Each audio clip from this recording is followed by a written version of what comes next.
Hey everybody, it's your friendly neighborhood Vinyl Ginger, and today we are going to be reviewing the Queen, Stevie Nicks, and her debut solo album, Belladonna.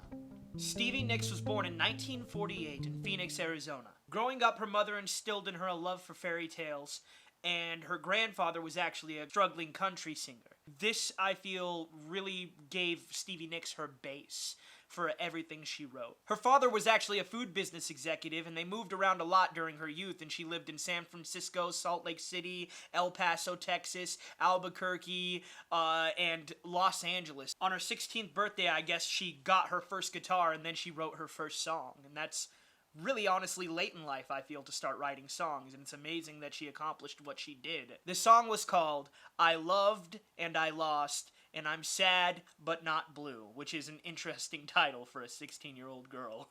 It was in her senior year of high school where she met Lindsey Buckingham, who was playing California Dreaming in the courtyard of her high school. The two would actually go on to be romantic and music partners, and they sang in the duo Buckingham-Nicks before they joined that all-famous group, Fleetwood Mac.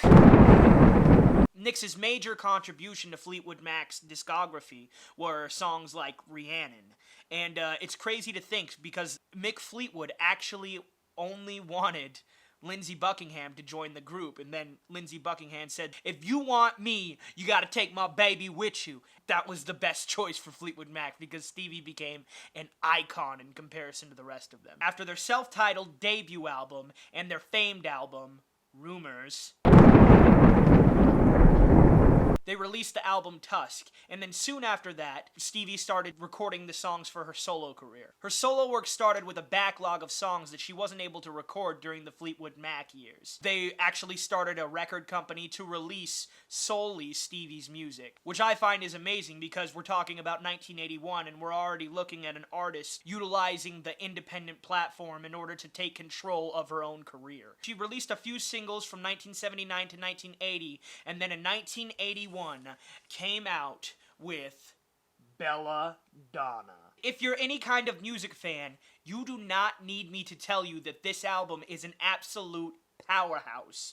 It is a masterpiece. It is fantastic. The story of making this album and what Stevie Nicks was going through at the time is far more tragic than you could ever imagine. I don't know if you knew this, but Stevie Nicks was actually associated with acts such as Tom Petty and the Heartbreakers, and she was actually talking to Tom Petty's wife, who had a thick Southern accent, and she was telling Stevie that her and Tom met at the age of 17, but to Stevie it sounded like the edge of 17, and she loved the way the phrase sounds, so she decided to use the title for one of her songs. The title was originally going to be used for a song about Tom and his wife. However, later, in 1980, Stevie's grandfather died the same week as John Lennon's assassination. So she used the evocative title for a song about a white-winged dove and talking about time and the passing of time.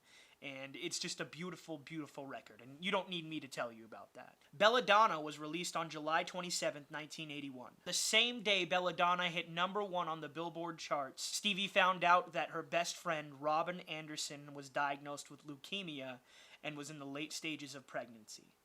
She was only given 3 months to live. Robin gave birth, and after the death of Robin, Stevie was so stricken with grief that she decided to marry her late friend's husband. And 3 months later, they got divorced because that did not seem like a good choice at all. Because of this, Stevie was not able to enjoy the success of her debut album, and that's really, really unfortunate because what she made here was a masterpiece. The album oozes a creativity that is a mystery to me because there are so many swelling just aspects of the songs. There's so many bridges, there are so many pre-hooks, there's so many verses that you wonder like how they came up with that while they were going through the creative process. All of these things are just aspects of a learned songwriter who knows what she's doing and has just been working for years and years. Amidst the release of Belladonna, Billboard Hot 100 and Rolling Stone deemed her the reigning queen of rock and roll, and I have to say that I agree. She is an artist that commands respect and deserves it 100%. I really don't have a negative thing to say about this album. This album is well balanced, the lyrics are brilliant, the instrumentation is fantastic, and just everything about it is good. The album art is interesting. You have this wonderful front cover and this wonderful back cover, as well as this really, really nice sleeve that you see middle there, and it has a very good picture of Stevie, and I'm assuming that's her band or someone close to her. Personally, my favorite songs on here are Belladonna, Edge of 17, and Stop Dragging My Heart Around. These songs just, they ooze Stevie, and they are just so strong that you can't help but listen. But the album is fantastic from first song to last song, both sides. It's something that you're going to have in your collection and you're going to listen to several times. And so I rate this album 4.5 freckles out of 5 because honestly, it's a masterpiece. But the 0.5 is for one thing that I just can't, you can't let go. You say white-winged dove, Stevie. That does not look like a dove to me. I am no expert on birds, but I'm pretty sure that's a parrot. Or at least a bird in the parrot family. Not a dove! Alright guys, and that's my review of Belladonna. If you liked this video, be sure to leave a comment and tell me what you think. If you didn't like it, be sure to leave a comment, tell me what you think. If you have reviews that you'd like to see, be sure to hit me up at my email at vinylgingerofficial@gmail.com. Be sure to follow us on Instagram, and if you like this, subscribe, ring that bell, help us out here, get us some subscribers. Hey, thanks a lot. We'll see you later. Bye guys.